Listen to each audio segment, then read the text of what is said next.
Existe uma frase que você repete para si mesmo há tanto tempo que ela virou parte da sua identidade. Eu sou assim mesmo. Você diz isso quando engole uma opinião numa reunião, quando aceita um convite que queria recusar, quando pede desculpas por algo que não exigia desculpa nenhuma. Eu sou assim mesmo. Tímido demais, sensível demais, fraco demais. E se eu te dissesse que essa frase é a maior mentira da sua vida? Não porque você é secretamente um super-homem, mas porque aquilo que você chama de fraqueza não é um traço da sua personalidade. É um treinamento, um sistema de pequenas mentiras que você ouviu tantas vezes e repetiu tantas vezes que esqueceu que um dia acreditou nelas por escolha. Nos próximos minutos, eu vou desmontar esse sistema peça por peça, usando as ideias de um homem que dedicou a vida inteira a entender por que seres humanos fortes se tornam fracos. Friedrich Nietzsche. E aqui vai o primeiro aviso. Nietzsche não escrevia para consolar ninguém. Ele não é o filósofo da frase bonita no quadro da sala. Ele escrevia para quem estava cansado. Cansado de esperar que alguém viesse resolver. Cansado de se explicar. Cansado de sentir que existe uma versão maior de si mesmo trancada em algum lugar, batendo na porta por dentro. Se você chegou até este vídeo, existe uma boa chance de que essa porta esteja fazendo barulho. Então vamos começar pela pergunta que quase ninguém faz direito. O que é, exatamente, ser fraco? A resposta automática é sempre a mesma. Fraco é quem chora. Fraco é quem sente demais. Fraco é quem não tem disciplina, quem não acorda às 5 da manhã, quem não aguenta pressão.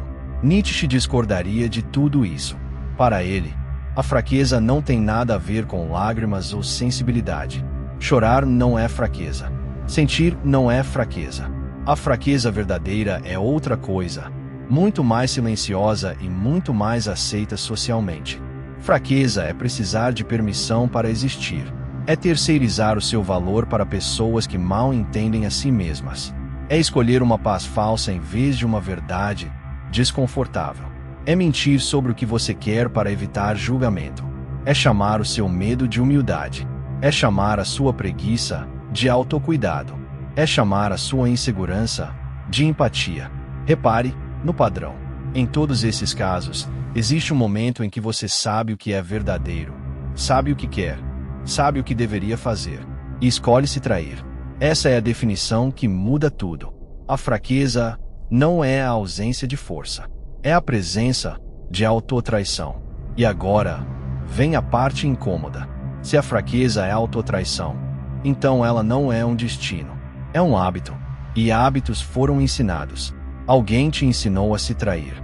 Não uma pessoa específica, com um plano maligno. Algo muito maior e muito mais eficiente. O mundo inteiro à sua volta, funcionando exatamente como foi montado para funcionar. Pense na sua educação. A escola não te perguntou o que você pensava. Ela te ensinou a levantar a mão e esperar autorização para falar. Te ensinou que a resposta certa já existe e que o seu trabalho é adivinhar qual é. Pense na cultura em que você cresceu. Ela recompensou o menino comportado, a menina agradável, o funcionário que não questiona, o parente que finge que está tudo bem no almoço de domingo. Pense no que você consome todos os dias. Notícias que te lembram, hora após hora, de que o mundo é perigoso demais, complexo demais, grande demais para você fazer qualquer diferença. Nada disso é acidente. Nietzsche escreveu que o indivíduo sempre teve que lutar para não ser engolido pela tribo. Não é uma luta física, é uma luta psicológica que acontece todos os dias, em silêncio, dentro de você. A tribo precisa que você seja previsível. Precisa que você seja administrável. E a maneira mais eficiente de tornar alguém administrável não é acorrentar o corpo. É convencer a pessoa de que as correntes são a personalidade dela. Eu sou assim mesmo. Percebe onde a frase nasceu. E aqui está o detalhe mais perverso desse treinamento. Ele vem disfarçado de virtude. Quando você se anula, te chamam de bozinho. Quando você aceita qualquer coisa, te chamam de flexível. Quando você não impõe limite nenhum, te chamam de generoso.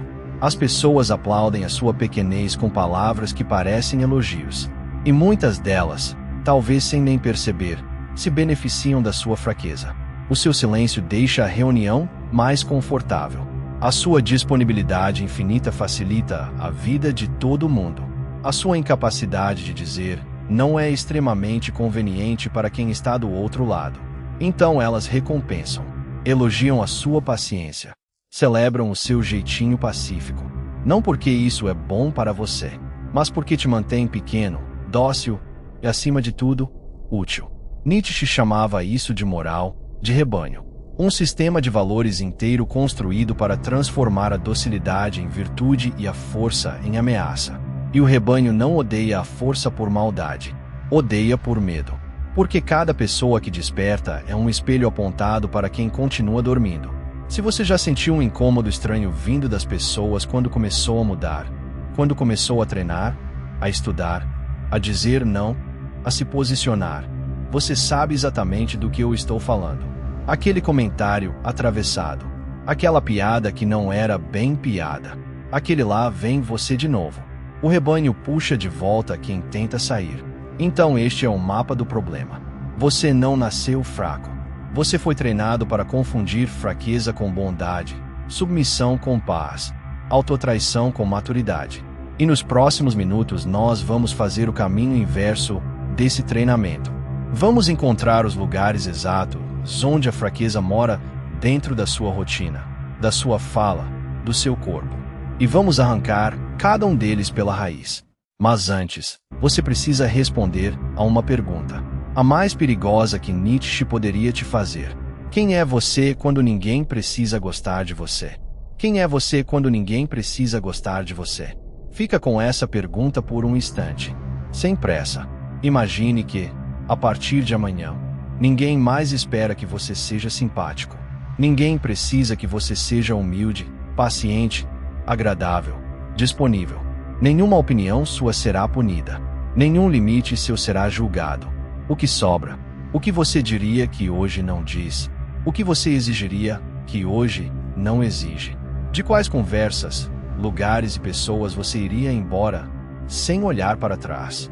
Se você demorou para responder, ou pior, se não conseguiu responder nada, preste atenção no que isso significa. Significa que em algum momento do caminho você trocou uma identidade por uma estratégia. A maioria das pessoas não tem um eu. Tem uma máscara construída a partir de reações alheias. Um personagem esculpido, ajuste por ajuste, para provocar a resposta certa em cada plateia. Sorriso calibrado para não incomodar. Opinião calibrada para não destoar. Ambição calibrada para não ameaçar. Anos e anos disso, e a máscara gruda de um jeito que você já não sabe onde ela termina e onde você começa. Nietzsche enxergava nesse processo a morte lenta do espírito humano. Porque no momento em que você começa a filtrar tudo o que é seu para caber no molde dos outros, você já entregou o jogo. Já abriu mão da única coisa que era realmente sua. E o corpo sente. Essa é a parte que ninguém conecta. Aquela irritação baixa e constante que você carrega sem saber de onde vem. Aquele cansaço que 8 horas de sono não resolvem. Aquela sensação de estar sempre devendo alguma coisa para alguém. De estar sempre atrasado para uma vida que nem começou. Você chama isso de estresse, de fase ruim. Mas Nietzsche daria outro nome. Isso é a fatura da autotraição chegando. É o custo acumulado de silenciar os próprios instintos todos os dias só para manter a superfície lisa. Ressentimento não é outra coisa. É força que não foi usada, apodrecendo dentro do dono. E é aqui que precisamos falar da palavra que mais assusta as pessoas na filosofia de Nietzsche: perigo. Nietzsche não queria formar pessoas boazinhas. Ele queria seres humanos perigosos. Calma. Perigoso, aqui, não significa violento. Não significa cruel, explosivo, agressivo. Violência é descontrole. E descontrole é fraqueza no volume máximo. Perigoso, no sentido nietzschiano, é outra coisa. É a pessoa que não pode ser comprada com aprovação, porque não precisa dela. É a pessoa que não pode ser chantageada com rejeição, porque já fez as pazes com a solidão. É a pessoa que não pode ser manipulada pela culpa, porque conhece os próprios valores e sabe exatamente o que deve e o que não deve. Uma pessoa assim é ingovernável. Não há alça por onde segurá-la. E o mundo tem um faro finíssimo para isso. Repare como certas pessoas entram numa sala e o ambiente se reorganiza. Não é beleza, não é cargo, não é volume de voz, é a ausência de súplica.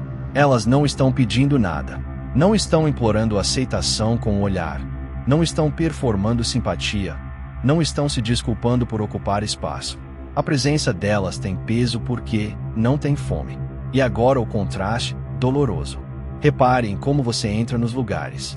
Repare no que o seu corpo faz quando você discorda de alguém mais velho, mais rico ou mais confiante que você. Repare na velocidade com que você recua quando alguém franze a testa para uma ideia sua. O rebanho não precisa de um pastor vigiando cada um. O treinamento funciona porque foi instalado dentro de você. O vigia é interno. Ele censura a frase antes de você falar. Ele mata o projeto antes de você começar. Ele pede desculpa antes de existir qualquer ofensa. Nietzsche escreveu sobre as 3 metamorfoses do espírito, e a primeira imagem é exatamente essa. O camelo, o animal que se ajoelha para receber carga, que mede o próprio valor pelo peso que consegue suportar sem reclamar. O camelo é aplaudido, é elogiado como forte, como resiliente, como guerreiro. Mas repare que a força do camelo serve sempre a um dono. Ele carrega o que colocaram nele, atravessa o deserto que escolheram para ele, e morre orgulhoso de nunca ter deixado cair a carga que nunca foi sua. Existe muita gente vivendo assim, chamando de responsabilidade uma vida inteira de obediência. A segunda metamorfose é o leão, o espírito que aprende a dizer não. Não ao peso automático, não ao dever herdado, não ao você tem que ser assim. O leão destrói. Ele rasga contratos que nunca assinou. E todo mundo que muda de verdade passa por essa fase. E ela é desconfortável, porque o mundo inteiro prefere o camelo. Mas Nietzsche avisa que o leão ainda não é o fim. Existe uma terceira metamorfose, e nós vamos chegar nela antes do final deste vídeo. Por enquanto, guarde isso. O rugido não é o destino. É só a demolição que abre o terreno. E antes de qualquer demolição, você precisa enxergar a estrutura. Precisa ver, com frieza de engenheiro, onde exatamente a fraqueza está instalada na sua vida. Porque ela não mora nos grandes momentos. Ninguém se trai de uma vez, num dia dramático, com trilha sonora. Você se trai em prestações pequenas, na primeira hora da manhã, na escolha das palavras, na postura dos ombros, em decisões tão miúdas que parecem não contar. São elas que contam. A guerra inteira acontece nos detalhes que você aprendeu a ignorar. E é exatamente para lá que nós vamos agora. Prepare-se para se reconhecer nas próximas cenas. Não vai ser confortável, mas lembra do acordo. Conforto foi o preço que te cobraram pela sua força. Está na hora de pedir o troco. Vamos começar pelo primeiro campo de batalha do seu dia. Os primeiros 10 minutos depois que você acorda. Seja honesto. Qual é o primeiro movimento da sua mão? Se a resposta é pegar o celular, eu tenho uma notícia ruim. Você perde a guerra todos os dias antes de escovar os dentes. Não porque o celular é maligno, mas por causa do que aquele gesto significa. Antes de ter um único pensamento seu, você abriu as portas para o pensamento dos outros. Notificações, notícias, opiniões, comparações, urgências alheias. Você ainda nem levantou e já está reagindo. Nietzsche escreveu que quem não consegue obedecer a si mesmo será comandado. E é literal. A sua atenção é o seu exército. Se você a entrega de bandeja na primeira hora, não reclame de chegar fraco nas batalhas da tarde. A pessoa que começa o dia reagindo treina a própria mente para uma vida inteira de reação. E existe um nome para quem só reage. Peça. Quem age define o tabuleiro. Quem reage joga o jogo dos outros. Então o primeiro drill é simples e brutalmente difícil. A primeira hora do dia é sua. Corpo, respiração, uma página escrita, um plano claro, o que for. Mas sua. Criação antes de consumo. Comando antes de reação. Parece pequeno. Não é. É o alicerce de tudo o que vem depois. Segundo campo de batalha. A sua boca. A fraqueza vaza pelas palavras.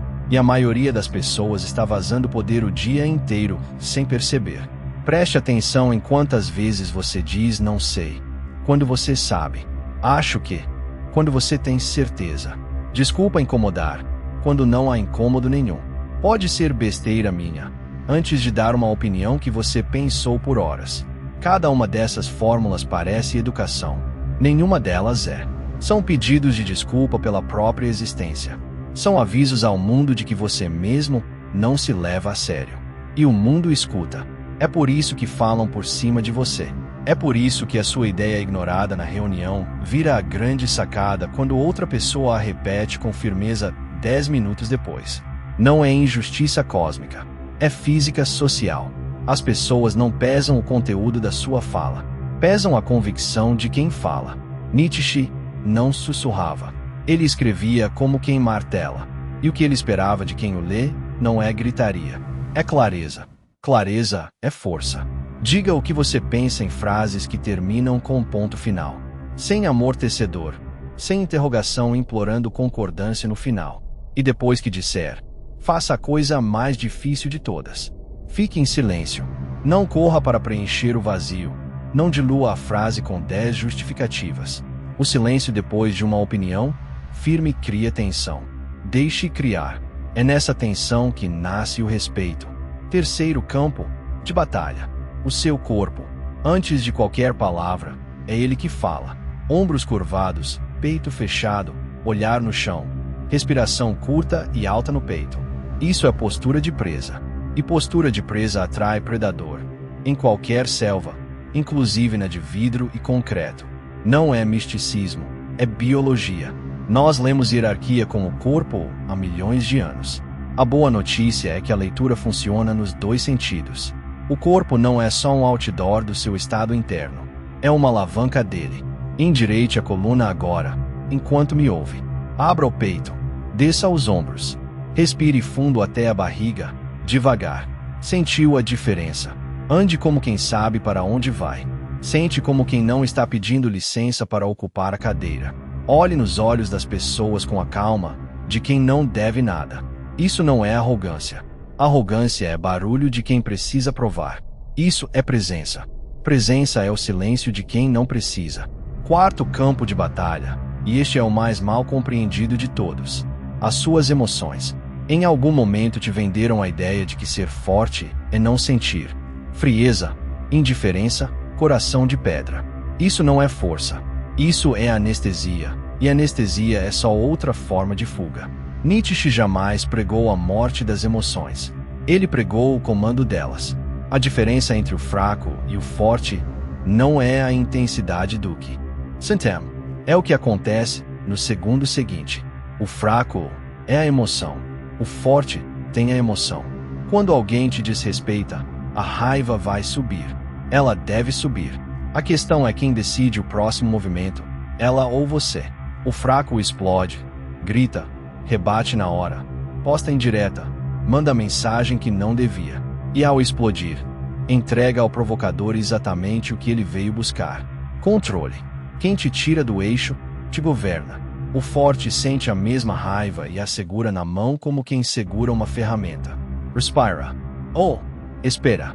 E quando responde, responde por estratégia, não por espasmo. Isso vale para a raiva e vale para a dor. Chorar de propósito, no seu tempo, no seu lugar, processando o que precisa ser processado, é humano e é limpo. Desabar em qualquer lugar, refém de qualquer gatilho, é outra coisa.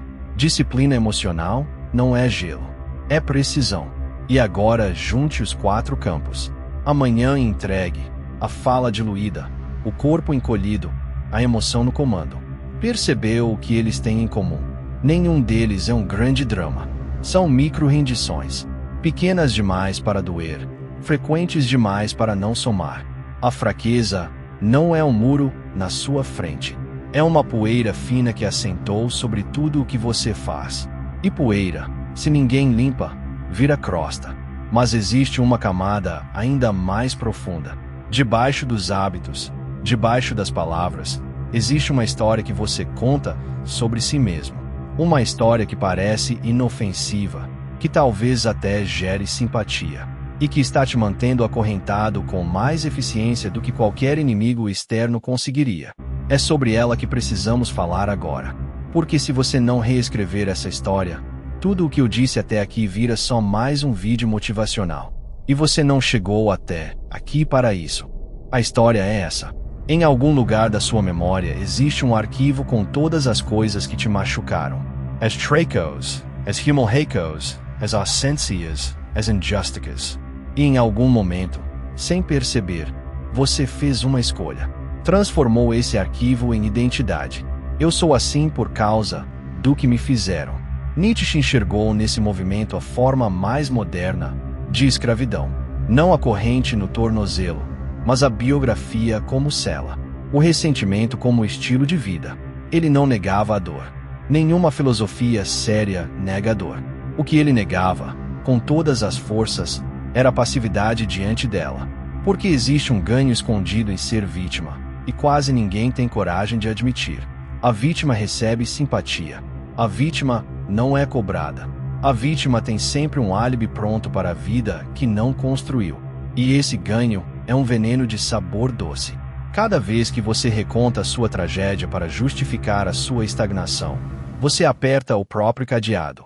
Então aqui vai a frase mais dura deste vídeo, e talvez a mais libertadora. Ninguém se importa com o que aconteceu com você. As pessoas se importam com o que você se tornou apesar disso. No fundo, até você funciona assim com os outros. As histórias que te inspiram não são as dos homens que sofreram. São as dos homens que transformaram o sofrimento em estrutura. A fornalha não escolhe o que entra, mas o que sai dela. Sai aço ou sai cinza. E a diferença não está no fogo. Está no material que decide não se desfazer. Nietzsche tem uma imagem perfeita para esse momento. A cobra que não consegue trocar de pele, morre. A sua pele velha tem nome e sobrenome. O agradável profissional. O que não quer incomodar. O que espera a vez. O que entende demais o lado dos outros e de menos o próprio. Essa pele te serviu um dia. Ela te protegeu quando você não tinha força para o confronto. Gratidão a ela. E Hades. Porque agora ela não é proteção. É mortalha. E aqui chegamos à terceira metamorfose. Aquela que eu te devia desde o meio do caminho. Depois do camelo que carrega, depois do leão que destrói, vem a criança. Parece anticlímax, mas é o golpe de mestre de Nietzsche. A criança é o espírito que cria, que joga o próprio jogo, que não gasta mais energia obedecendo, nem se rebelando, porque está ocupada demais construindo um mundo novo. O leão ainda define a vida pelo inimigo. A criança já esqueceu o inimigo. Ela diz um sim sagrado para a própria existência e começa de novo, com as próprias regras. É para isso que serve toda essa demolição. Não para você virar um rebelde amargo, mas para sobrar espaço para o Criador. E o Criador precisa de uma única coisa para começar: um porquê. Nietzsche escreveu que quem tem um porquê para viver suporta quase qualquer como. Mas repare no detalhe que todo mundo perde. O porquê não é encontrado, é escolhido. Você não vai tropeçar no seu propósito num retiro de fim de semana. Você vai decidi-lo, como um rei decide uma lei, e vai gravá-lo nos seus dias até ele virar verdade. Então decida agora, enquanto a ferida deste vídeo ainda está aberta. A quem você serve? O que você constrói? O que você protege? E o que você não tolera, nem mais um dia? Escreva isso em algum lugar hoje. Não amanhã. Hoje. Porque se você não escolher o seu porquê, o mundo terá o maior prazer em designar um para você. E ele será pequeno, confortável e esquecível. Agora respira, porque eu preciso te dizer a última coisa, e ela não é motivação. É um diagnóstico. Tudo o que você ouviu até aqui, você já sabia. Em algum andar mais fundo, uma versão sua escutou cada frase balançando a cabeça, reconhecendo, lembrando. A firmeza que não pede desculpa. A calma que não precisa de plateia. O não dito com o peito inteiro. Isso não é novidade para você. É memória. Não existe um novo você para ser construído. Existe um você original para ser desenterrado. Tijolo de mentira por tijolo de mentira. Fraqueza aprendida se desaprende. Mas existe um preço por ter assistido até aqui. E você vai pagá-lo quer queira. quer não. Você não pode mais não saber. Da próxima vez que disser não sei sabendo, você vai perceber.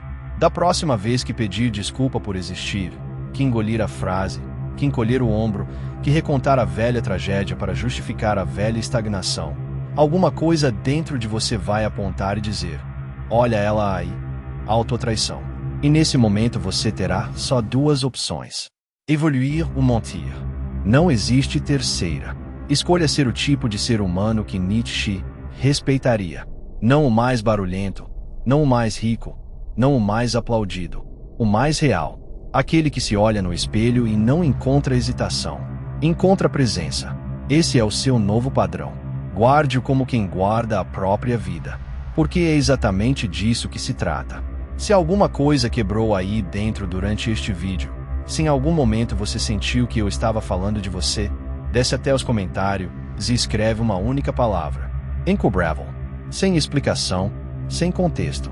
Quem entendeu, vai entender. E se você quer continuar desenterrando a sua versão original, se inscreve no canal. Porque aqui nós estudamos as ideias que explicam o ser humano sem anestesia, um pensador de cada vez. O rebanho vai continuar chamando a sua força de defeito. Deixa. Cobra nenhuma pede opinião sobre a troca de pele. Ela simplesmente troca.